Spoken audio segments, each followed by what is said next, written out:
Okay, so when you're driving around in the backcountry and you see a vehicle like this with the hood up, what do? You pull over and ask them, hey, you okay? What's going on? Do you need tools? You need help? You need tow?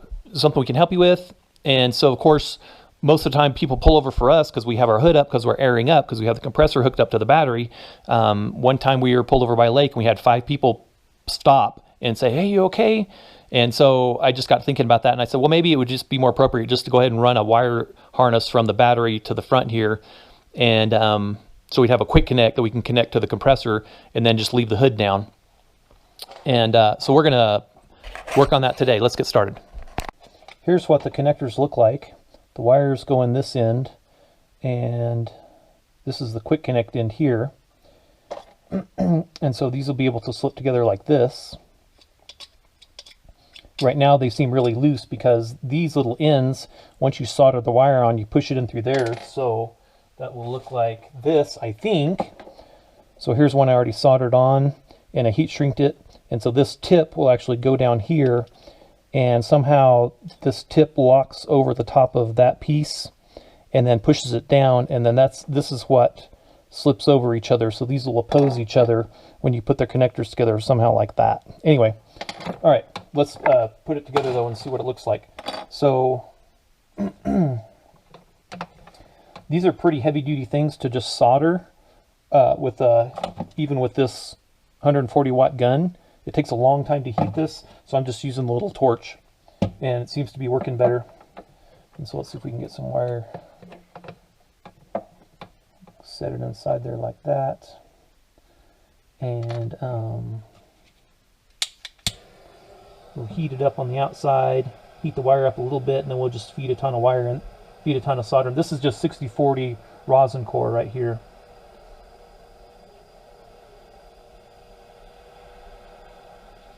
And I'm just going to fill it.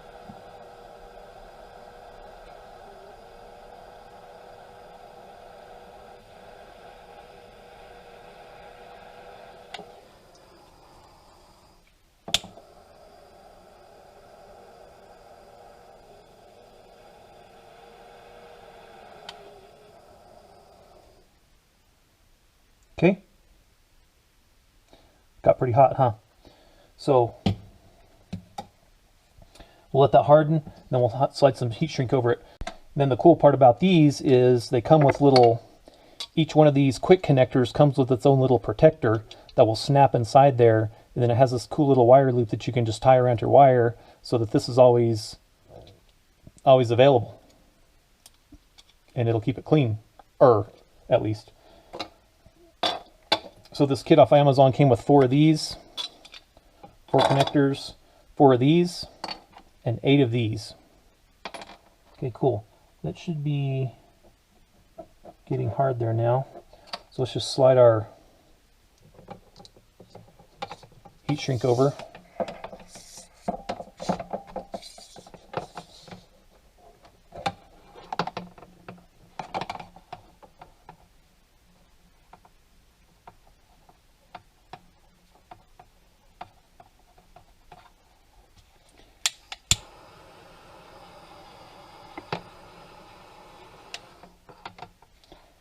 Okay, good. That'll do. Now the problem at our altitude here is I've bought several of these guns, butane torches, and they just don't work at our altitude here at 7,500 feet. I did finally find this one. This has finally worked consistently. I saved the package because if this one ever goes bad, I want to be able to buy another one. PT Performance Tool, whatever that is, mini flamethrower butane. There's the part number W2002. 2002, and I filled it a couple times, and it runs and runs and runs. So let's see if these things snap in like they're supposed to. Now the directions say, they show on here how you're supposed to slide it in. It's supposed to push down the metal tab, and the 90-degree bevel is supposed to catch on it. So there's the 90-degree bevel right there where my fingernail is, and that's supposed to catch on the metal. And so I'm going to slide this one over. That's positive. It's marked positive right there. Let's slide this one over like that.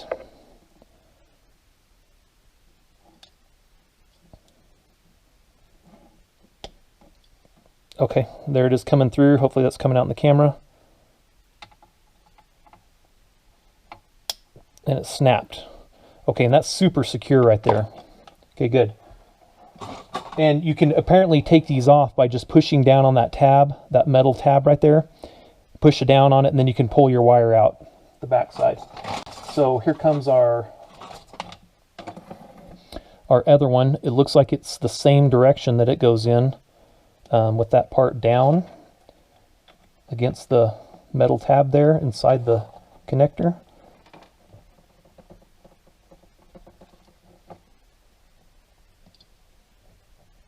There it goes. Whew.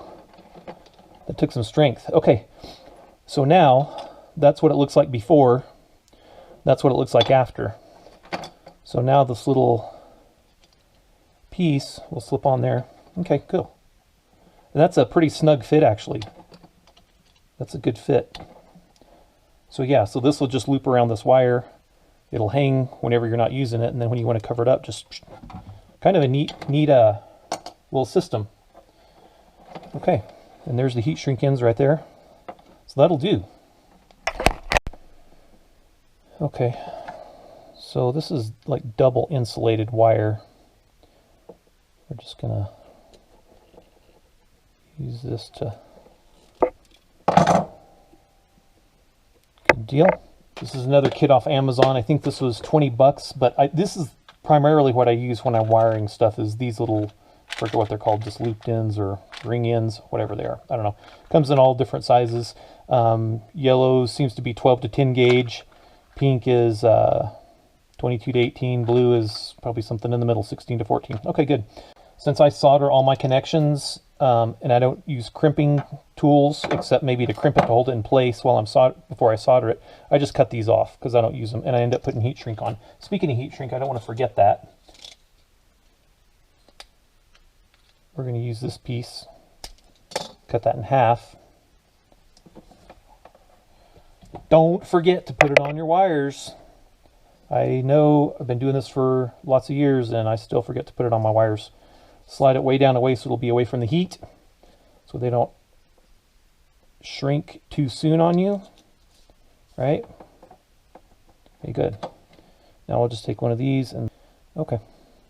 So just hold that right there. We'll go ahead and crimp it just to hold it in place so when we solder it, it'll stay in place. Okay, that'll be good.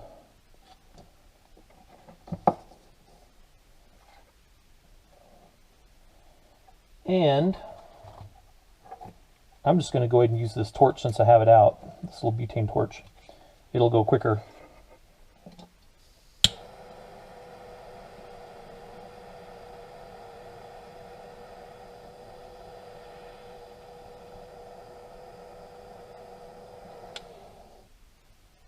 Okay, I'll kind of feed it on both ends. That way it'll wick up inside both sides. And let's look at that. Yep, that's a solid connection right there. That's fine enough. I can slip this over quick enough. Go ahead and heat this up.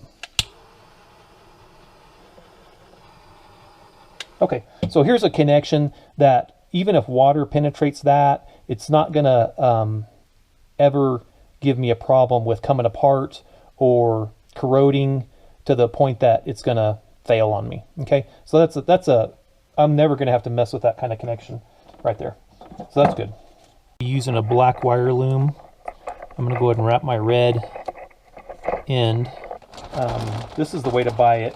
I've been buying it in little pieces, you know, little 6-foot lengths or 10-foot lengths at AutoZone or Walmart or whatever for years, and paying $3, $4, $6 for those little lengths. This was 20 bucks and it's 100 feet of 1/4 inch. I bought 100 feet of 1/2 inch. I bought 100 feet of 3/8. Those are the most common sizes I use. I don't use much of the 1/4 actually, but I do use a lot of the 3/8 and the 1/2. So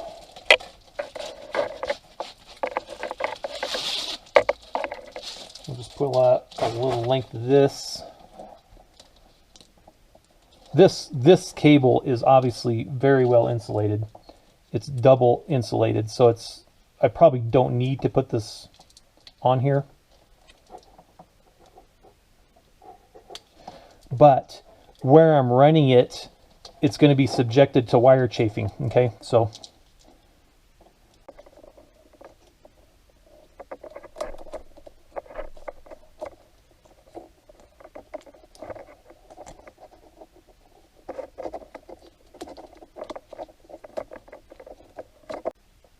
we've got our wire here. Looks like it might be a little bit smaller gauge wire. I'm going to go ahead and put it like right here, I think. So we'll have a connector here and a connector here.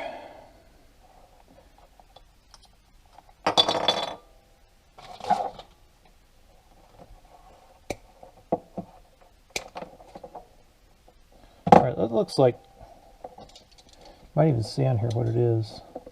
Looks like 12 gauge. Doesn't say that I can see. And split that back a little bit. Let's just see what it matches up here. Looks like it's 12 gauge, yeah. Yep. Now I didn't label which one was which, like a ding dong, to make sure the positive was positive and negative was negative. So I'm going to have to trace it down. Here's the fuse. I should have labeled it before I cut it.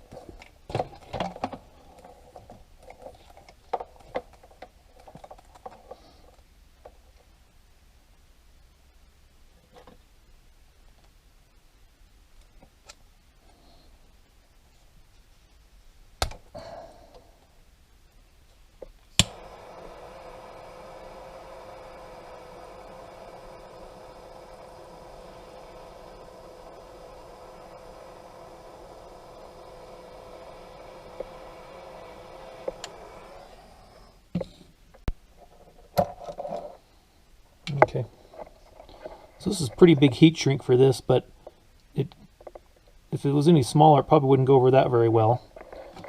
Let's see how it does. Oh yeah, look how much that shrunk down. Okay, that's awesome. I wasn't expecting it to shrink down around that tight around this cable right here, because that's smaller. So what is this brand here?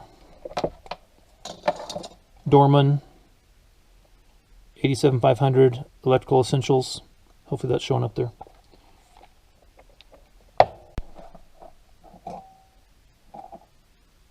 So that's positive with the red. This is negative with the black, right? And that's negative. Okay.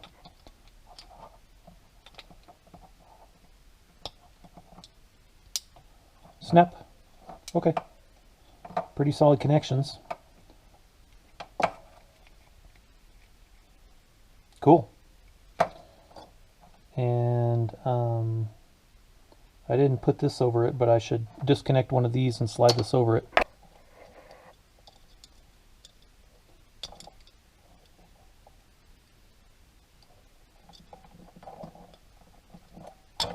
Okay, that wasn't too bad.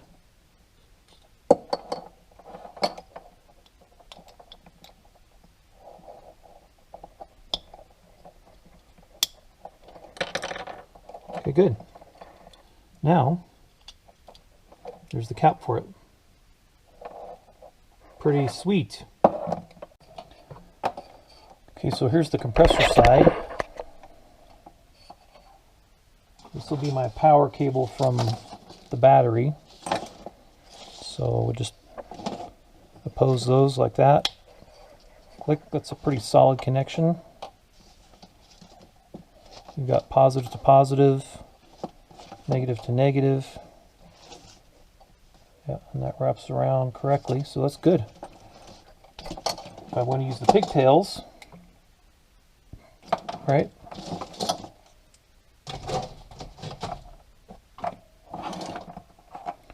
Here's the pigtails, we'll just pull the cover off.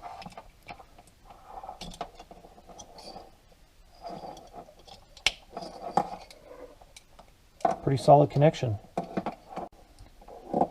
Okay, so just looking at this, these clamps, this clamp side, this makes me really happy to see this. That's not just crimped, that's soldered. So that's going to be a bulletproof connection for years and years to come. So good job, Buyer, for doing that. Okay, connections are obvious. Positive was there, negative was there. It's nice having these extra bolts on these connectors. So wires just came down here through wire loom.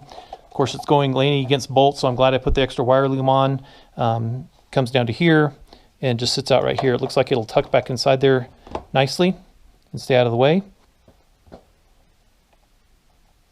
So I normally wouldn't set the compressor right here, but just so you can see everything in the camera, we'll make the connections there. It's just a nice positive fit there. Okay, good. Doing the job. Okay, now we're done. Airing up.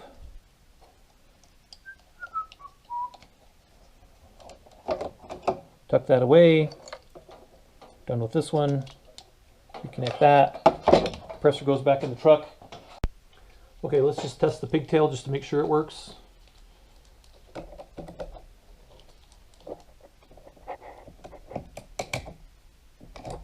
Okay.